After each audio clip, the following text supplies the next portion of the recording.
торт, пирог жасаудан қорқып қолға алмайсыздар. Бүгін сіздерге меренганы жасағанда бірден дұрыс шығатын жолын көрсетемін. Лайк басып сақтап алыңыздар. Жұмыртқаның ағы мен сарысын бөліп алғанда, жұмыртқаның ағына бір түйір сарысы не қабыршағы түспеу керек. Және де қолданатын ыдыстарыңыз құрғақ әрі таза болуы шарт. Миксердің ең аз жылдамдығынан бастаймыз. Менде миксер өте жылдам болғандықтан бір венчигінен бастаймын. Жұмыртқаның ағына шым-шым тұз салып, кішкене көпшіктер пайда болғанда қантты 4-5-ке бөліп аз-аздан қосамыз. Естеріңізде болсын, салған қантымыз түгел еріген соң ғана жәймен жылдамдығын көбейтетін боламыз. Менде қолдың миксері болғандықтан тік тұратын, елмейтін қалыпты меренганы шығару үшін шамамен 10 минуттай уақыт өтті. Сондықтан миксердің жылдамдығы басты рөл атқарады. Меренганың дайын болғанын қалай білеміз? Миксермен шайқап жатқанда венчиктің ізі қалып жоғалып кетпесе, меренга дайын.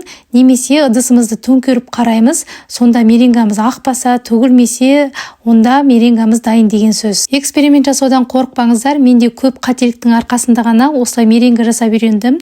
Істеріңізге сәттілік.